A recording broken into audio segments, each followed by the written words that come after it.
Are gold and oil going to follow the money supply? Stay tuned and we'll dig into it.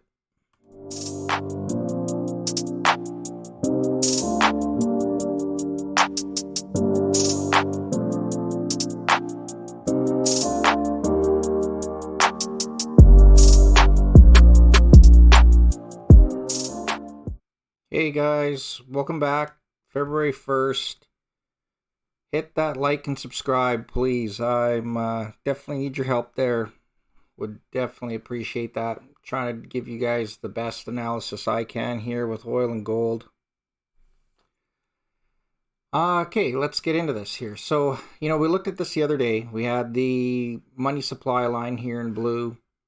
When we were kind of saying the other day, one thing that's really interesting is how this debt chart we have that shows our overall debt, U.S. debt, really similar to our money supply line here. So this one is apparently the real money supply line versus the regular M2, but they both kind of look the same, and they both correlate to gold and oil. So I tried to highlight, I was mentioning the other day when the US dollar was right around 1, and where we could see the gold and oil was kind of correlating with the money supply line.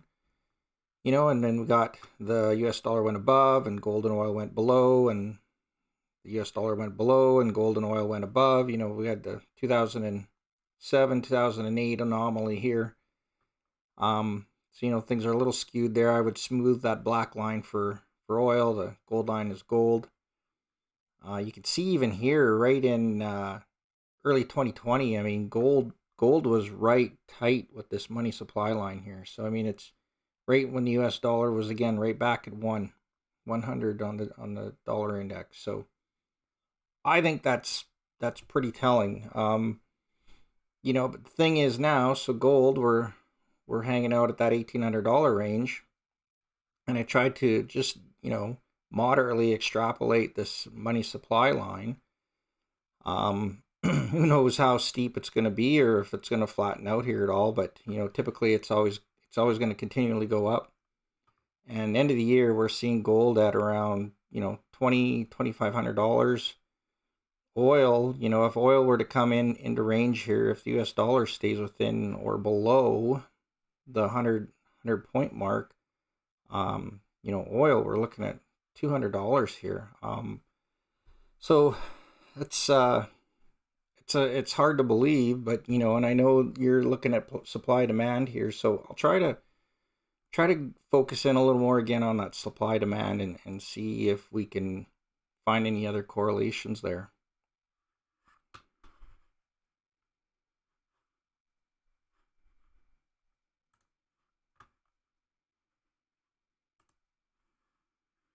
Bear with me. There we go. Okay. Global oil demand.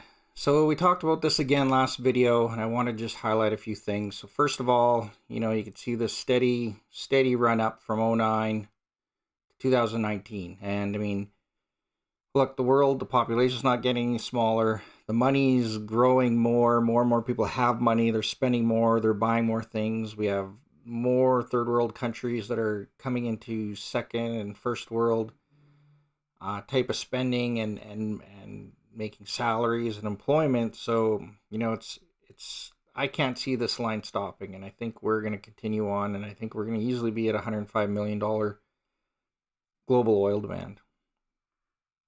So that said, now if we're looking at demand, do we have the supply? So I tried to focus on this and say we peaked on OPEC here around 33 million barrels per day. Non-OPEC was about 67.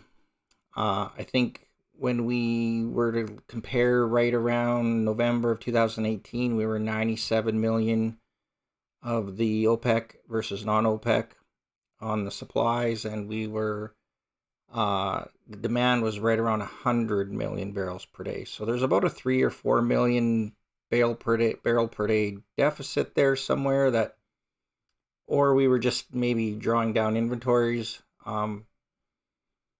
either way, we'll give that credit, and we'll say even if we were to go back to that 105 million like we were talking about there, that's that's a it's tough to say we're going to get there again.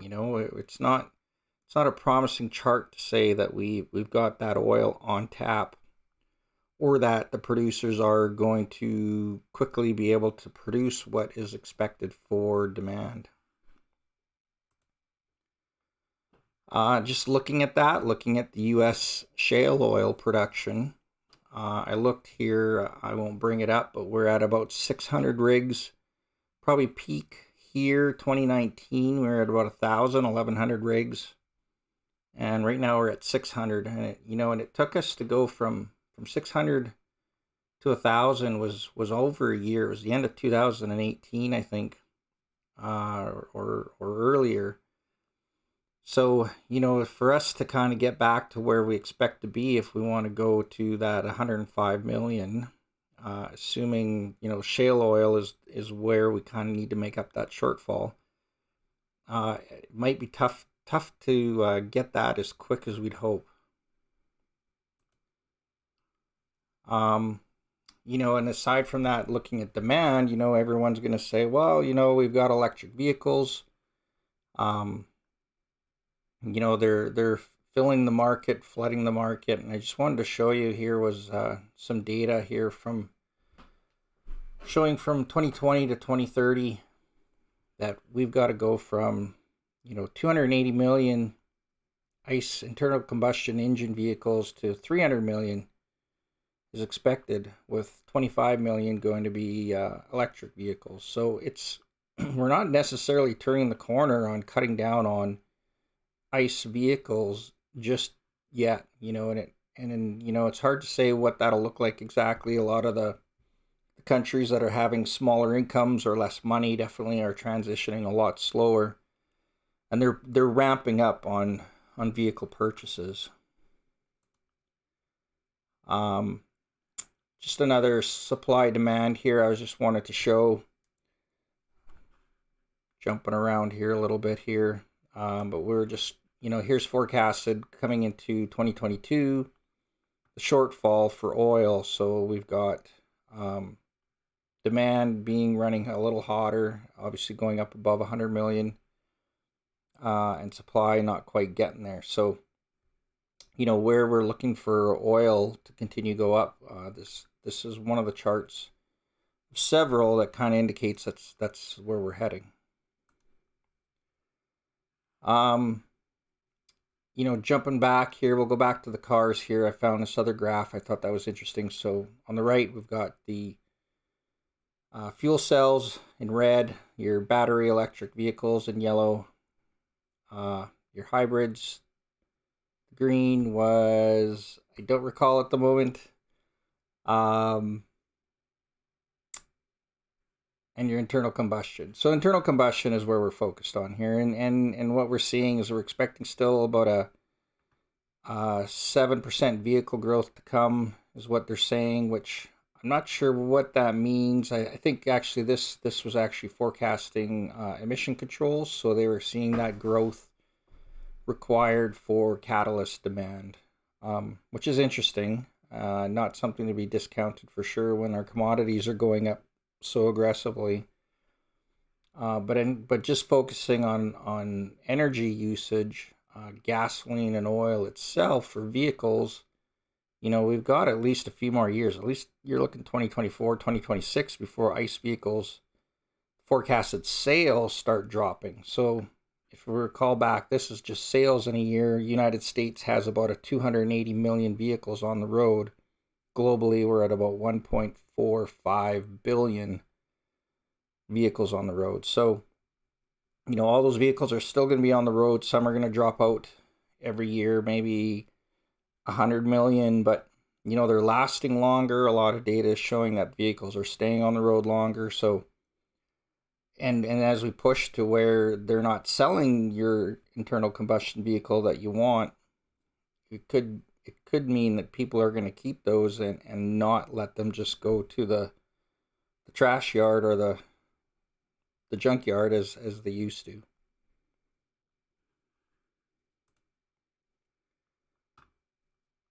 Um, yeah, and then let's, go looking back here, we were looking at this overall, where we're using fuel. So, we're not just using it for cars.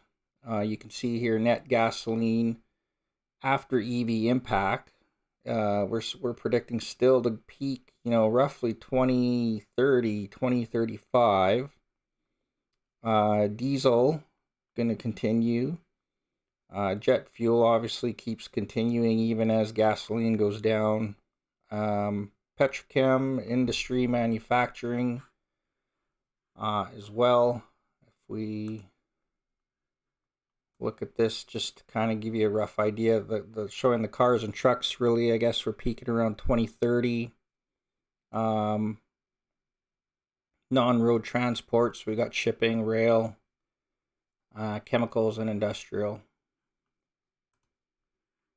So yeah, I think this is really good to show, then and with that, when we're looking even at electric vehicles to do all the batteries, the production, the mining, the energy intensity for probably generating a lot more green energy is going to be extensive. So there's definitely a compelling case here that we've got a strong demand for oil for some time yet, and this is,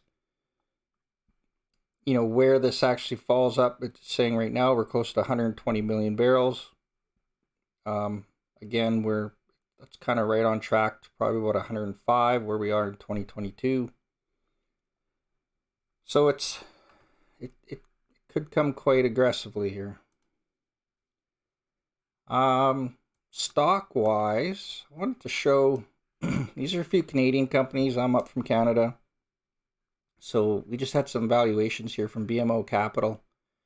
Just came out at the end of January. So, we're looking at, for instance, if you're going to go and invest into a company, say ARC Resources, it's trading right now $14, close to $15. At $75, they had a target of $30. And at $100, they have a target of $47. Meg Energy, very similar. They're looking at a triple at $100 oil, and there's a lot of companies in here that are doing the same.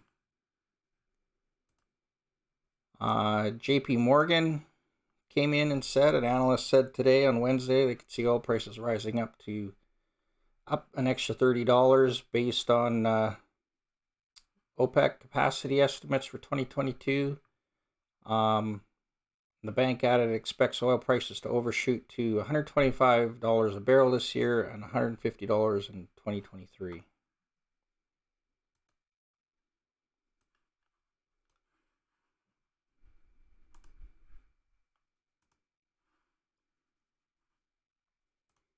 Looking at the charts, for those of you in the States or you're investing any oil companies in the States, obviously Exxon. Give me a second here. Where are we?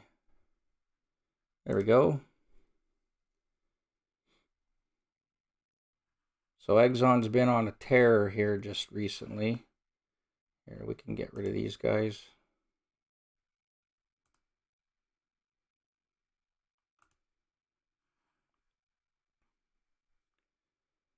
We jumped up here just in the last few days, 67 to 81. We've got Phillips 66. I kind of like this. They're hanging in there. They're trying to break out here. They haven't quite done it yet. I think looking at where everything else on the market and what oil is doing, that this would be a good buy if you're looking at something in the U.S. If you look back, 2018 they were up at $123. But for us in Canada, again, like I said, we've got ARC, Baytex, MEG, Vermilion. I think a lot of people are familiar with Vermilion. I think that at $100 oil was forecasting to be at least $40. Even just looking, if we do compare the price of oil to where we were in the past. So you can see we're significantly higher on oil prices compared to we are in a stock price. I mean, down here we got, so I guess when the last time we hit $100 oil, Vermilion Energy was running up in the $60 range. And we're at 20 today. Now obviously gas prices have to go up to match with that, which I think we can't expect that to happen. I'm not going to pull up gas right now. Let's go to the US dollar and see how we're doing there.